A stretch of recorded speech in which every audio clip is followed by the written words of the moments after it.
गुरुबा जब तक खाई घर में तब तक हमरे बैठ जाए ज्वरो न जखन तक लगे कॉलेज महिला में जो खुला में हवा की आदत छे सही मारो पक्का पानी नहीं पीता छिए खाई लगा दी छे के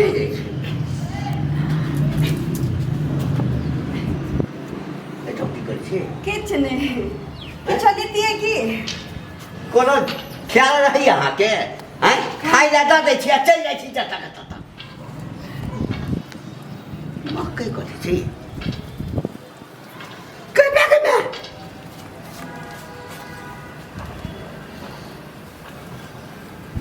बाप रे बाप हट गया एमा बाप रे बाप के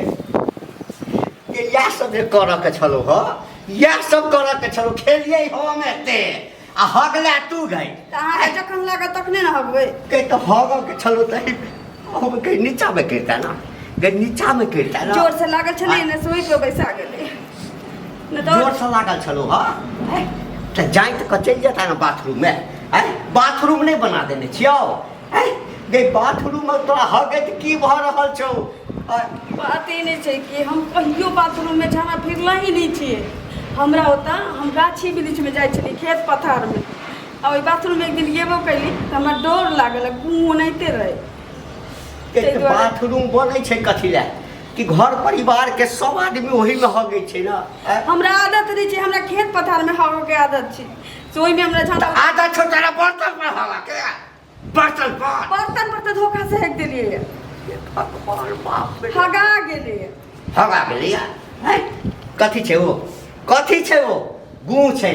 जकरा से लोग घृणा करे छै कनिको बुझ नहीं छो गे बुढ़िया कनिको बुझ नहीं छो पे हमरा माथा में कत से बथा गेले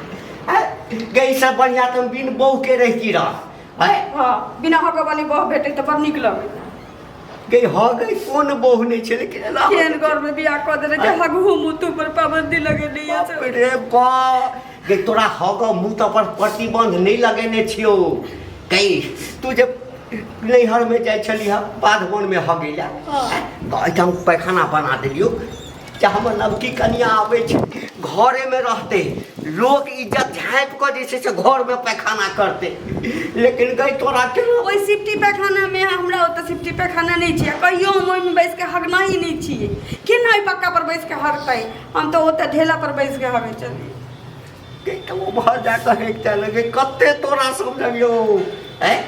उमर जीती तो लोग देख ली कहीं को घृणा नहीं लगी छो मन नहीं होती छो गे मन होती छो गे मन के मन ये मन है मन होती छो है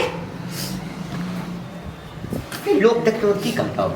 गे लोग जे सुन लेते लोग के अंगना में हग के चलिए कि घंटी के नब की बहु जे एलिया से बर्तने पर हगे छै बर्तन पर तो धोखा से हगा गेले हगली नीचे में से छरछरा ओइ पर कुदुक गेले कथी केले छली मोर खेले छला गे मोर खाइ छी हम सब नहीं खाइ छी गाय हैं मोर के का खुदी के रोटी खाने रही खाइ में तो जीवर चटगर छो तो जरा खावे नहीं करे छी साफ कर नहीं मन की नहीं कलिया की सुनो ना रुको ना साफ केला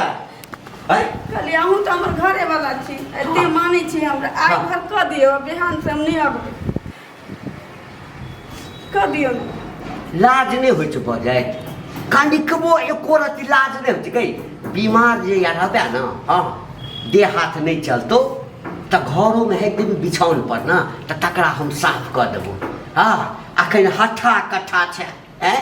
जुआनी त चढ़बे केलो अखन त आ यहाँ पहुंच दियो ना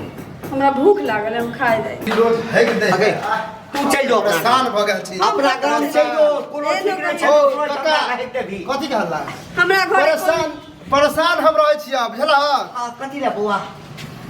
अब के ने के हम तो देखबे नहीं करे छी हमरा दूरा पर जाके घरे के मुहलन आ हेक दे हमरो घरे हेक देल के देखियो ना हरिये में हेक देल के हेक देल कहबो त बाप रे यहाँ तो ज्यादा है हगने आओ लेकिन कलर तो केरा में यहने गु हमरो तो है वह हगने होते जे अहाँ के दूरा पर हगने होते से तो अहाँ को तो क्या हगने देखलिए ना नहीं देखली तै दुआरे साइबो में झगड़ा होय हम तो पता करे छियै वह बुझलक पकड़ा जहिया गेलै तो कोर हाथ तोड़ देबे आ सीधे बैठा देबे बुझलक बतावा तोरो ओता आके हग देल कहन ए बौआ हमरा अहाँ लगैया मोरे कि हग देला का टटके टाइप के है जेना 1-2 घंटा पहले हगने होय आ ई टटका छी अखन बुझाइ छै ना गरमे छी तेन ना मकै छी वएह बात दुनू आदमी करै छियै जखन हमसब तऽ घरमे छलियै के आबि कऽ एहिठाम बर्तन राखल छलै बर्तन हटा कऽ हकि दे बर्तने पर हकि देलकै ओ अरे एकटा बात करता कहलियौ कि हां जे पता लगा हां जे हगने हेतौ तोरा ओहिठाम से हमरो ओहिठाम आबि कऽ हगतै बुझलिही हल्ला बेसी नहीं कर चुपे चापे पता लगा तकरा बाद दुनू आदमी जे छै ना ओकरा पकड़ब की सीधे पकड़बे वह में औरी घुसा के चीर देबे सुनू ना वह में हम चीर अब देबे होगा वाला काहे गे है चुपू ना हे अहाँ ओत्ता के गु पोछ दियौ अहाँ बउआ एत्ता के पोछ दियौ बात बराबरे साथिया गेल हम तो अहाँ के दूरा पर पोछू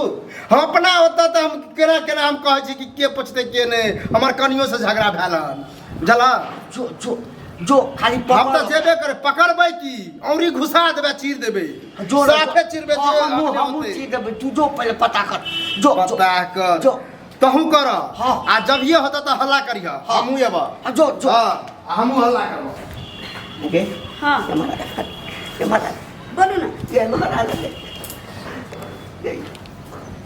ओकरो एहिठाम जाकर तो ही हगलिया उ तो भोरे हगने छली तो अखन कहल है भगवान